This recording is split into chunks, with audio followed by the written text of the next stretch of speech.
take a shot every time Jumba says 626. Oh Oh my gosh. Oh, we would have been very hydrated. Hi. I can't do the voice, so hi! Hello and welcome to Cassette, where you can eject wherever you want, but please don't forget to rewind. I'm Ethan.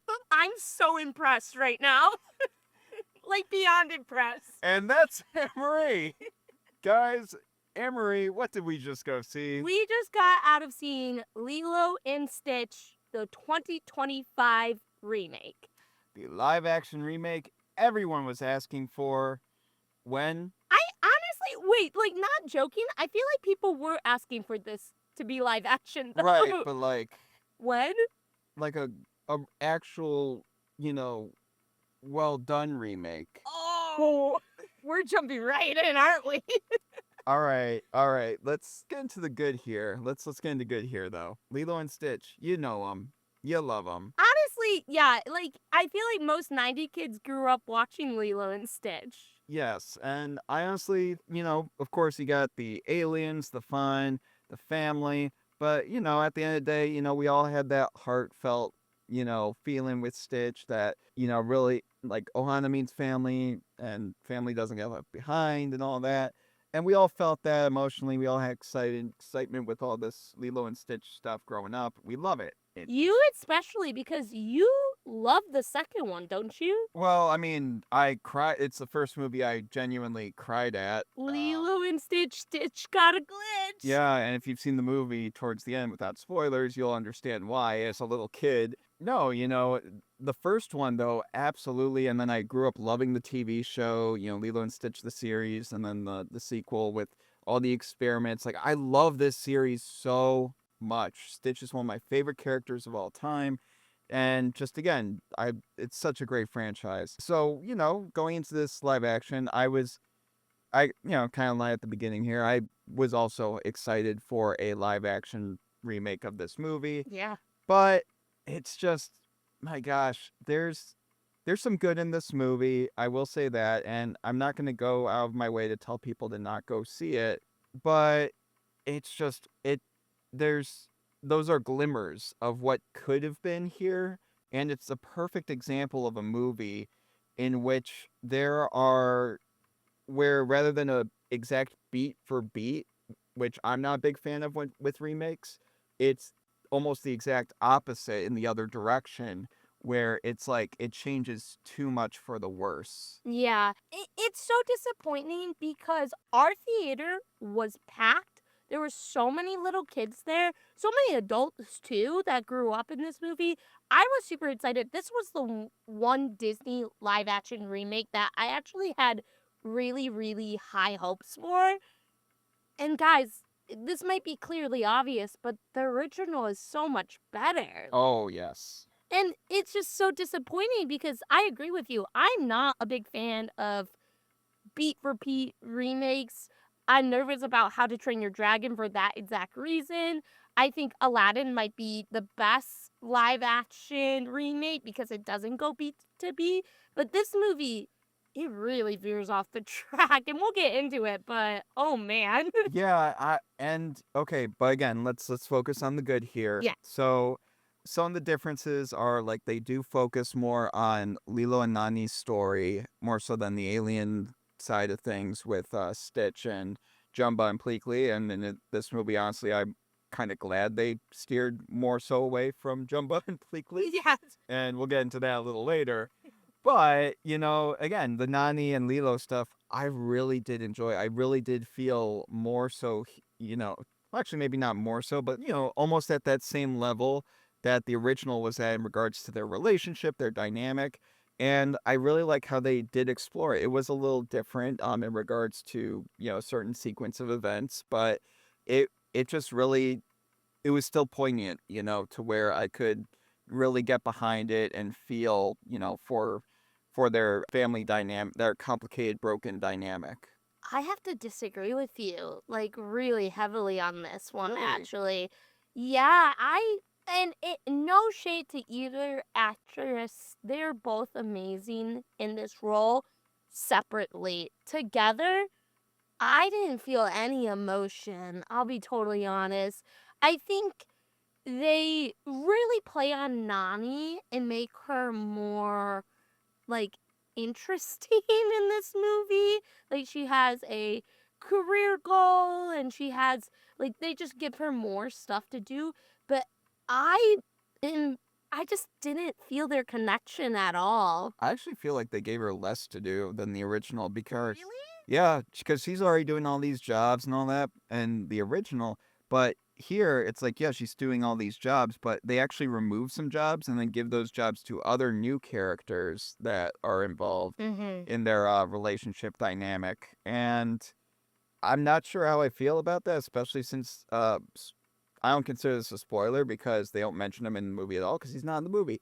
Gantu isn't even in the movie. No. So, then they put in this other character, they put in some new characters in here that I'm just like, why? Why are you here? And they just feel like plot points at times, Mhm. rather than genuine characters. But in regards to Nani and Lilo, I feel like it was more so the editing and a little bit of the Oh my directing that kind god. of really hindered their dynamic from being where it really could have been and possibly could have superseded the movie, like the original. So I mean, it's just the editing is just so I felt like I was on a roller coaster, but not like a good roller coaster, the kind where it's like it's just jolting you back and forth where your neck is gonna snap at any moment in the first, 10, 15 minutes in the movie. And it slows down for maybe a sec so you can have a breath, but you barely have time to catch a breath before the editing just, jerks you around here and there between dialogue and, where it cuts to and what it holds on. It barely holds on anything, and even on like really poignant scenes where it should hold on. Like I can think of one exactly where Stitch and Lilo are having this really beautiful moment in the dog shelter, and it's just like a really nice shot, and they like only hold on it for 2 seconds. I felt like it was, and that just kind of cuts to the next shot. I'm like, gosh, can you let a scene be a scene? Let characters be characters. My gosh, you don't have to just jump to the next thing. Not everyone watching this is like on cocaine.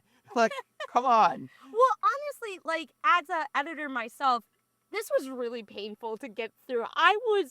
The pacing is so fast and it's so funny because the animated series is like I believe 18 minutes less than this one. How is this one feel like it's 20 minutes less than the animated series? It's insane. It moves so fast and I agree with you. I know exactly what scene you're talking about. The emotion is just oh my god, I was like, "Wait, I wanted to see more of that." Yeah, exactly. What do you think about the CGI in the movie? I love how we haven't even talked about the second half of this title, Stitch, to be totally honest with you, because that's what you're asking me. How did I think Stitch looked? Stitch looked fine. It's just so disappointing to say that. I get it. You can't make him look real, and there's some scenes that are better than the others. Yes. Like when this is in the trailer, when Lilo kisses his nose, I was like, oh my god, it feels like they used a robot for this one. Like it looked better. And then some scenes, I'm like, he's not there, and it's just them holding up air. Yeah, I mean, it really. I feel like the character of Stitch, his model itself was great and excellent. His blending with the backgrounds he was in, though, that's kind of where I felt like it was going awry and just felt like, oh, that he's not there. And it felt more like Ant-Man and the Wasp Quantumania level at times. That hurts me. Yeah. That's really painful, actually.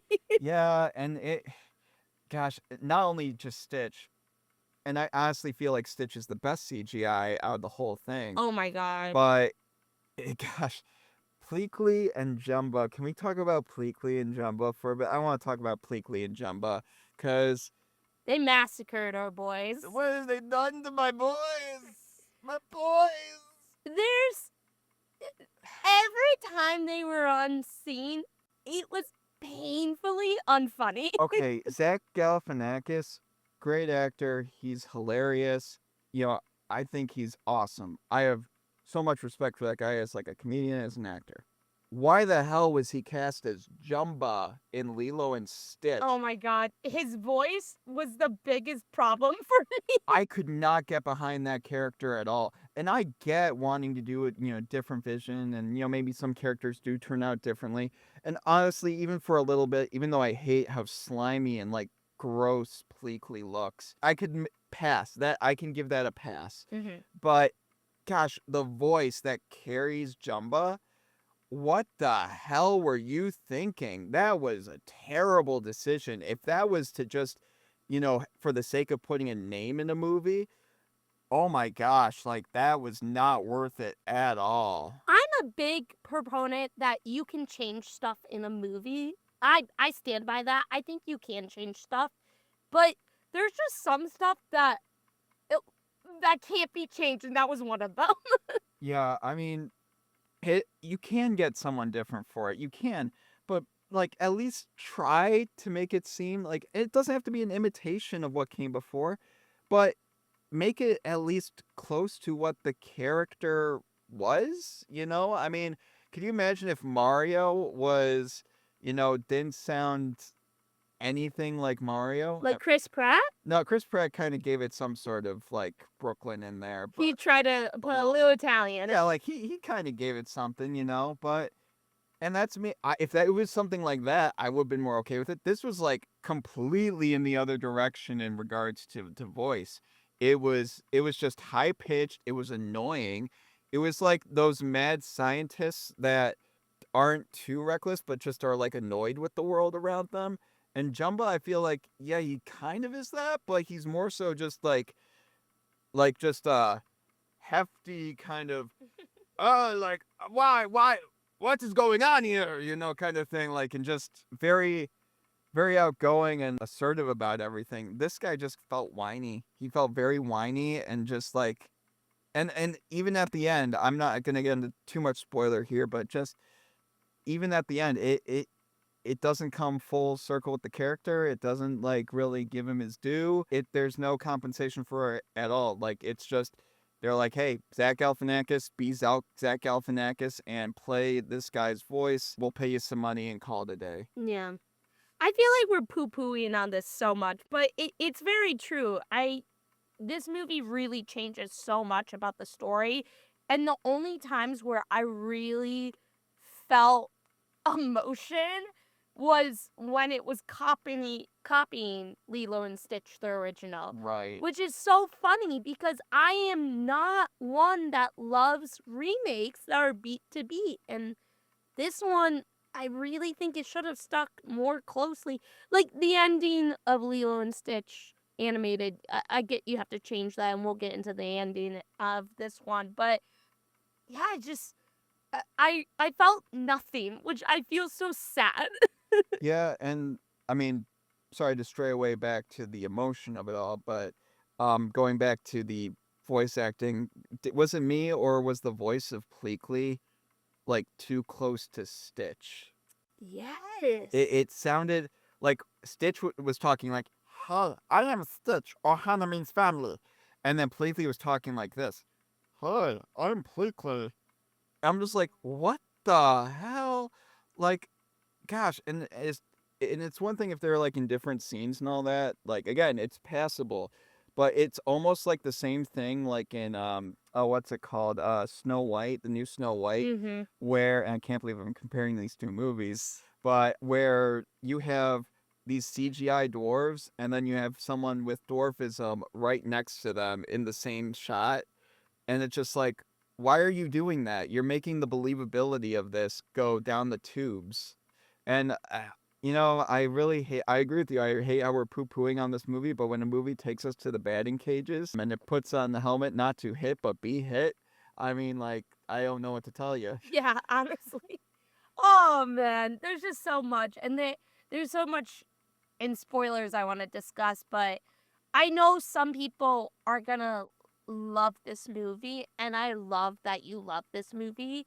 Go forth my child enjoy this movie, it didn't work for me. Yeah, it's like really just a very stripped down diet version of the original, and even where there is a little more meat, it's kind of like that meat that just isn't cooked all the way. Yeah. No, I mean, it's just that's just what it is, and I'm disappointed in it, but I can see kids enjoying it, and maybe it's through our nostalgia covered glasses at times that maybe we have this opinion. I don't know. It's for us to say that it's just implicitly biased. We don't know. It's But interesting because also this movie, I'm going to be interested to see how well it does in the box office because the budget was 100 million, which pretty good for Disney, not like overly crazy, but the box office, I don't know if this is going to be a rewatch one for a lot of yeah, people. I'm not certain it's gonna make $1 billion as certain as I was. I think it's gonna have a very intensely strong opening weekend. That's for certain. But once word gets out about the movie, I think it'll get close to $1 billion. I'm not 100% certain it's gonna hit $1 billion anymore. It's definitely just not gonna be as high. Excuse me, as I You were actually thought. confident too. You Yeah. were like $1 billion, no problem. Yeah, and honestly, credit to Disney's marketing team on that. Like, they did a phenomenal job marketing this movie, and the marketing stayed true to the original, heart and soul, and did new things with it too. Hmm. That's the direction this movie should have been in, and it just did not, really channel that. So, honestly, for once, credit to the marketing team. You guys made a great non-movie. Um, you got people in the seats. You It's just your other team didn't follow through for you. Yeah. So, Ugh. oh man, guys, Lilo and Stitch. This movie definitely had a glitch, and That's actually funny. I gotta say before we move on to spoilers here, Annmarie, out of 10 Ohanas, how many would you give Lilo and Stitch 2025, the live action remake? This is where it kind of gets tricky because you have to remember the other movies that we saw this year, one being of Snow White. And Snow White, I think I gave a 6 to. Don't quote me on it. A 626. 6 to 6. Yeah, I'm going to. That's not even funny anymore.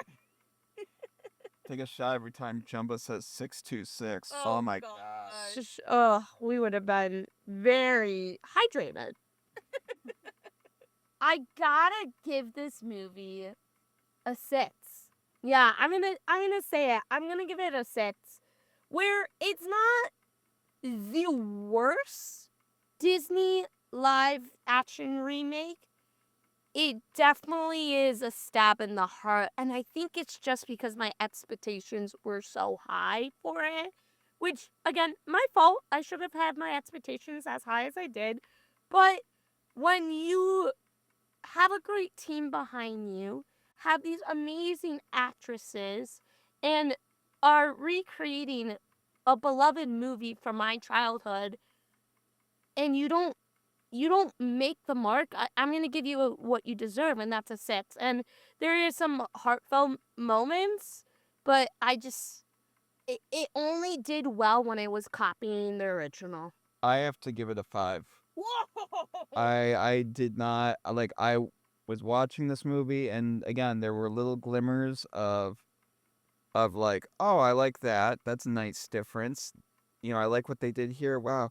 But it was too far and few between. And most of the movie, I'll be honest, I was like, I really don't want to be here right now. I just I just really didn't feel like this movie was trying be more to be more. Like it was just trying to be different and not more. And I think that's the biggest problem. Wow. And a good example of a movie where, live action remake where it goes out of its way to be more rather than just different is The Little Mermaid. I feel like it added more to the characters in that movie with what it did differently. I mean, not all the differences were like perfect or anything like that, Mhm. but a lot of the ones they did with Ariel and the Prince, I feel like were significant, and I think it didn't really enhance the storytelling there. Here, it just I see what they were going for here and there, and then but for the most part, I'm like, why are you doing this? I don't get what you're trying to convey here, and the way you're conveying it just makes me even more confused. So yeah, I gotta say this one is a five for me. A one where I can understand where some audience members would enjoy it, but I'm just way down that road of I really did not enjoy this thoroughly. So yeah, it's a five.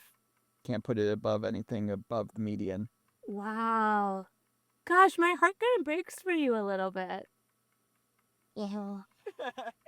I wish this movie could be Left behind or forgotten. Oh no. but that's just cinema for us. But anyway, guys, Lilo and Stitch 2025. Have you seen it yet? At this point, you may have. I mean, honestly, those seats are packed. So I think there's going to be quite a few of you in those theaters. So you better be talking to us in those comments down below. So we want to know, did you like it? Did you hate it? What do you think about how they massacred our boys? And let us know all your takes on our tapes in those comments down below.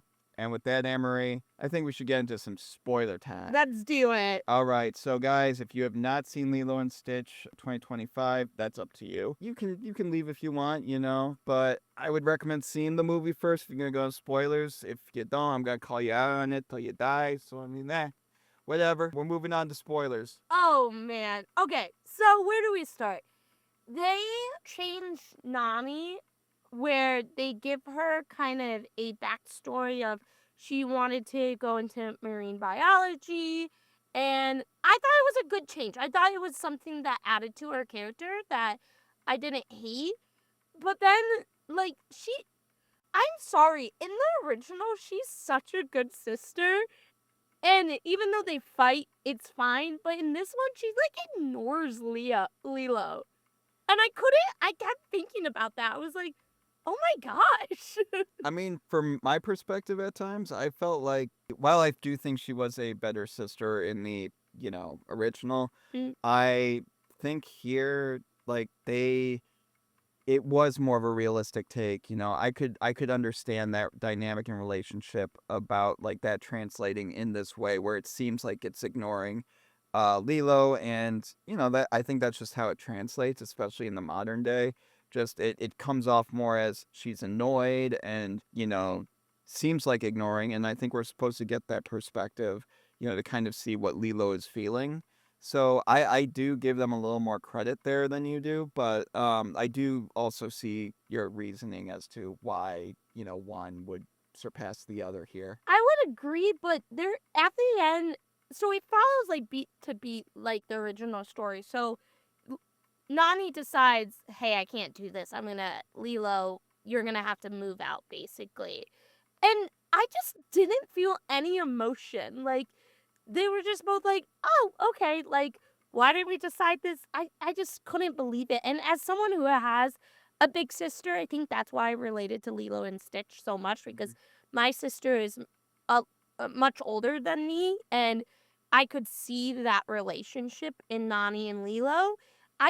I would be destroyed if I was in that situation, and I just didn't feel it. I think one of the other problems with this movie in regards to dynamics is one of the things that the original does really well is, okay, so Nani has to take care of Lilo and she's having trouble with that. But Lilo is her responsibility now because that's just the cards that, life handed to her. Now, Stitch comes into the fray, and Stitch is now Lilo's responsibility. She signs the adoption papers in the original. We don't think too much about that in the beginning of the movie, but later on, towards the end, we realize how significant those adoption papers are, and just like how important Lilo's responsibility to Stitch is, and how important Nani's responsibility of Lilo is. Like it's just now Lilo is having a better understanding of what Nani's going through now that she has to take care of Stitch. Mm-hmm. And, of course, in the original, it comes back around where Stitch realizes it needs to be reciprocal, not just someone taking care of the other. And I don't think this movie really did it. It did that. It felt more like once Stitch enters the fray, Nani has to take care of both of them. Yeah. Like, and that's really it. Lilo is just more like, oh, this is my dog now, and you have to take care of both of us. And I get that, like, are going to be some situations where that is going to be the case, but it kind of screws up the messaging when you have that solely be the case. Mm-hmm. Oh, it's just and there's some other stuff. So what they do is they have characters like Agent Cobra. Oh my The gosh. rebel. Oh yeah. We didn't even talk about him, but Yeah. he is changed so much. He's an FBI agent now, and it doesn't make sense because they still have someone in there who is child services. It doesn't make sense why they switched his character. Yeah, his character is much less significant now because all he does really is just he's like an Uber driver. He really just He's not actually an Uber driver, but no, but like he might as well have been. He just shows up and it's like he's barely in it. yeah, he shows up and then it's like okay, I'm gonna drive. Like apparently now my only job in this movie is to drive you to get to point B after point A, and it's just like that's it. And He does that for the plot too. yeah, I mean he was driving them from one plot point to the next.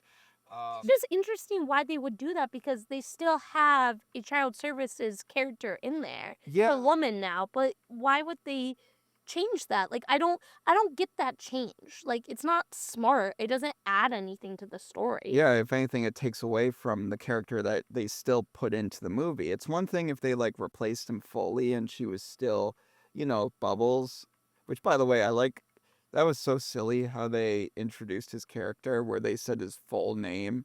I'm just like that kind of made me cringe a bit where you had another CIA agent approach him and it was just like Special Agent Cobra Bubbles. We have a problem. At this like who does that? Who talks like that? Like what? Like it sounded like he got a doctorate or something. Like Professor Bubbles. So dumb. I didn't notice that. I like blacked that out. Oh man, I wish I did because it was just it made me cringe so hard. I'm like, stop that, please. It hurts. And the fact that they didn't even compensate with a good character afterwards just made it even worse. Yeah. Well, and then also they added a neighbor character. It's an older woman. She's the one that kind of takes Lilo to go meet Stitch and adopt him. And this was my biggest thing. And I really try to give grace to movies. I'm like, oh, like it's okay. Like things can be like I can like overlay some like mistakes pretty much. But in the end, this neighbor, this old lady, she's like, "Oh, Nani, I can just take care of Leo." Oh, why didn't you do that from the beginning? Yeah, it's like, you bitch. You could have done this all along. You saw our problems. You live right down the street, not even down the street, right here. You are our backyard. And now that my house is destroyed, now that aliens are invading my home front, you pick now? And that's what Nani should have said. But she was like, "Oh, I'm going to be a marine biologist now." hi guys." Which, by the way, why did she move to, like, get a dorm room if she could just travel through portals? Yes, that's the other thing. They keep like the portal thing. It's just not consistent enough because these people are not shocked that there's aliens. Yeah, also, gosh, even when this movie tries to do, like, non-CGI, like, practical, it doesn't look good. And I'll tell you the exact thing I'm thinking about is the snow cone guy. Yeah. Yeah, like, snow cone guy. We know him. We love him. He doesn't need to do anything. His snow cone just falls out of the cone. Like, That's his only plot point. That's it, and it's great. I love it. Here in this movie, it's like you can see him like moving his hand intentionally to drop the ice from falling. I'm like, Wait, he does. I'm just like, what are you doing? It's like he has a fetish for it or something. Like, Why are you doing that? We see that you're doing that intentionally. I mean, it's not like it's like, oh my gosh, and it falls out. And that's not even the case in the movie, but even here, if they were to have done that, like that would have been fine and would have made more sense. But no, it's just like he just does it as if he's intentionally throwing it away, like I don't want this anymore, or like I'm supposed to do this on cue. Like, It seems like these characters, like, and I hate to do this because like I think the actors are good, but the script is just not good. I think the script is it was decent enough to be something, but I think the execution of the script really, really hindered it, and that comes down to the direction and the editing. Yeah, the editing's so poor, you guys. And like I'm not just saying that because I'm an editor, but my God, it was very painful to get through. Yeah, and I know, like, again, everything's subjective, and we never really like going out of our way to point out people and being like, hey, you did a bad thing here. But my gosh, this is just, it's so. I think two people edited this movie. Really? Yeah, It feels like much more. It feels like a team. yeah, I don't know. Maybe that they were forced to kind of bring it under a certain time. I don't know. I don't know what was going on in the cutting room floor, but it just I want the stitch cut. the cut that is stitched by stitch. Oh man. But it just was like what happened there where they just felt like they needed to get like bah bah bah bah bah, and just have the plot run. It was not they didn't care. It's like they didn't care about the emotional weight of certain moments. And when you do that, because Lilo and Stitch is all about that. That's the heart of it. This movie is supposed to have so much heart, and every time it tries to, that heart tries to beat for a single moment. It's like, oh no, you want to see like Jumba like do something silly, or you want to see like that from a different angle, like, oh look at that, you like that emotion from this angle, oh how about this angle, you like that, yeah you do, I bet you do. Like, stop, let me experience this moment and take it in for one gosh darn second. Jeez, is that so much to ask? Oh man. Do you Okay. Yes, I do. Wait, you don't know yet. Do you think because before this movie came out, we had Snow White, which poorly performed. And Disney had started putting all its effort towards Lilo and Stitch. In between Snow White and Lilo and Stitch, Disney announced, "Hey, we're kind of done with Disney live action remakes. We're going to take a pause on it." So they paused projects like Hercules, they paused Rapunzel. Do you think they did that intentionally because they saw Lilo and Stitch and they were like, "Oh shoot, this isn't as good as we thought it was gonna be"? Or do you think that was kind of more of a gut reaction from Snow White? Because honestly, I thought this was gonna revive Disney live action remakes, and it's not. Oh yeah, no, I think it was kind of like the same feeling we got like when Chapek left and we were getting finally the trickling outs of what was remaining from, what was in production when he was still around. Like, for example, Captain America, Brave New World? Brave New World, I forgot the title. Yeah. So memorable. But, and you had some others that were trickling out as well. And it was just like the marketing was great, and just the final product was just not there. And I think there was kind of like once you started seeing the marketing picked up, they knew that this thing that they had was not as good as it could have been. And so they were overcompensating for it quite a bit. Mm-hmm. So, and it was too late at that point to really fix anything. So, I think that once they realized what was going on here, they already had the plan to really push this thing with its marketing and move things along. I gotta say the Snow White thing definitely was probably, regardless, its biggest killer for the momentum of Disney live action remakes. But to say that Stitch was they saw that in this early screening and were just like, no, this after Snow White, this is not gonna really bode us well at all. I mean, there's a chance, but I think it was more on Snow White why that was the case. I think this was just a victim of that transition period. It makes me really nervous for other Disney live action remakes because we know Moana is filming and it's probably going to come out. Disney's not going to shelve that one because Moana was one of its biggest hits. I wonder if they're going to go back to Disney live action Moana and really work on the editing for it because I don't know, I don't think it's similar teams, but when you're under the umbrella of Disney, I think they're gonna be very reactionary. And again, maybe we're wrong. Maybe people love this movie and hey, again, great for you. We did not enjoy it and that's okay. And maybe this movie will make $1 billion, but what happens when this movie doesn't make $1 billion? Is Disney supposed to react quickly? Yeah, I mean, I'm curious to see what its projections were, for what they were fiscally supposed to be bringing in, but I just don't know. I don't know. I'm very curious to see how it's going to perform. Not necessarily the opening weekend. I feel like it's going to do very well opening weekend, no matter what anyone says.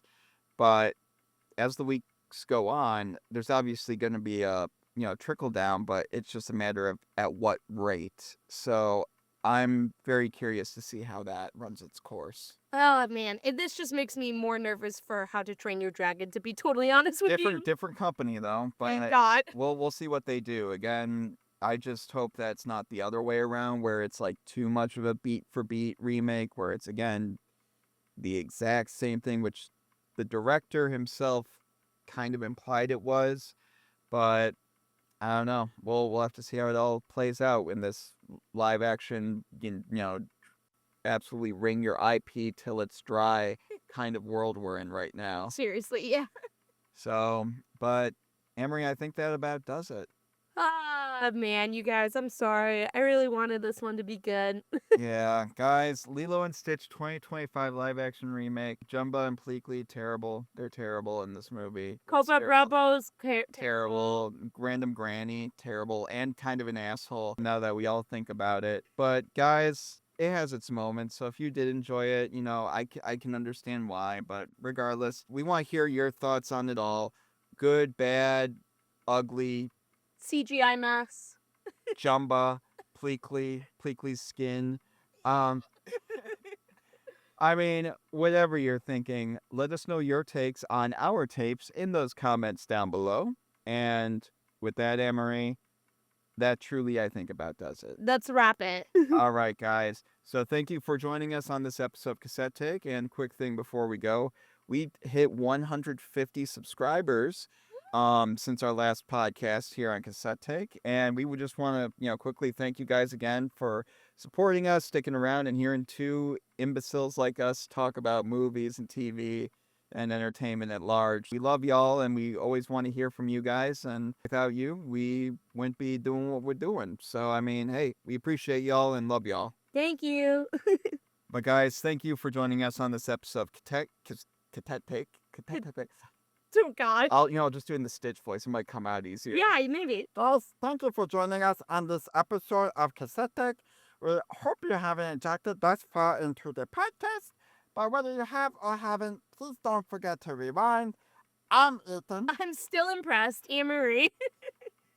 You will not be forgotten.